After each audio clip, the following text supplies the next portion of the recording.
Have you ever realized that some people spend more time with their co-workers than with their own children? It sounds exaggerated. One of those depressing internet facts that falls apart when you actually think about it. But then, the more I thought about it, the more uncomfortable it became. Because for a lot of adults, it's actually true. You wake up, get ready for work, sit in a traffic or a train, bus, then you spend 8 to 9 hours working, just working, maybe more. You get lunch with coworkers, attending meeting with coworkers, solve problems with coworkers, complain about work with coworkers, laugh with coworkers, spend most of your waking day around workers. Then you go home tired, mentally drained.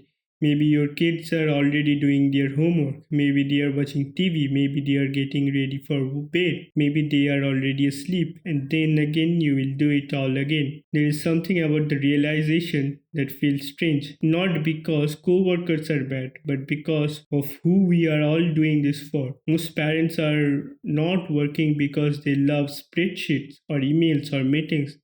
They are working for their family, for children, for the people they care about, and yet somehow the people they are sacrificing for often receive the smallest portion of their actual time. That feels backward, almost like a weird bug in modern life. And the thing is, nobody planned it this way. Nobody sits down and says, "You know what? I would like to spend more time with strangers than the people I love most." It just happens.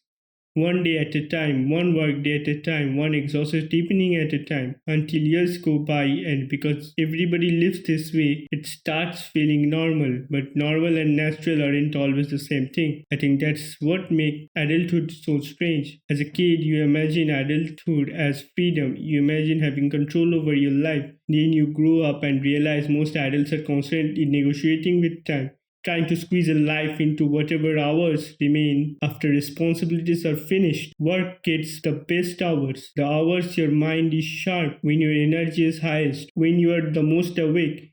Family often gets what's left, the leftovers, and that's not because people love their family less. Sometimes it's because they are trying hard to provide for them, which makes it even sadder. The sacrifice becomes the thing creating the distance. And honestly, I don't think this only applies to parents. I think it applies to almost everyone. I mean, have you ever noticed how often modern life separates us from the very things we are working for? People work for freedom, then become too busy to enjoy it. People work for security, then become anxious all the time.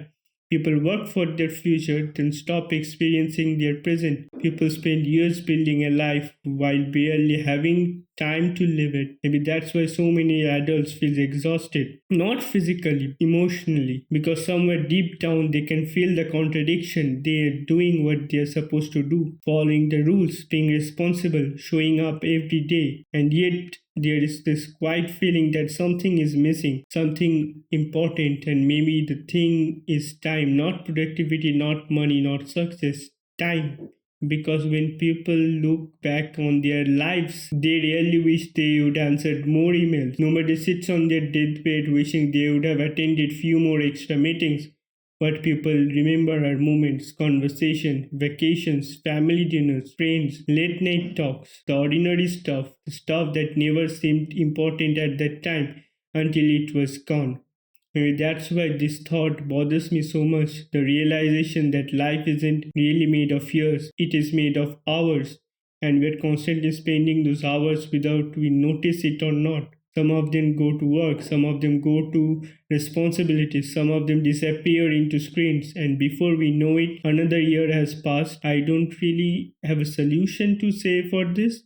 I'm not about to tell people to quit their jobs and live in the woods. Most people don't have that option. Life is complicated, bills are real, responsibilities are real, but I do think it's worth noticing because sometimes awareness is the only thing that changes how we spend our time.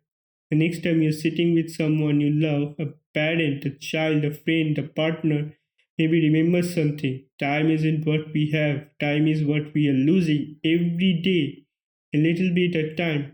And maybe that's why the people who matter the most deserve more than whatever energy we happen to have left end of the day. Maybe they deserve our attention before life quietly convinces us there is always a tomorrow, because one day there won't be.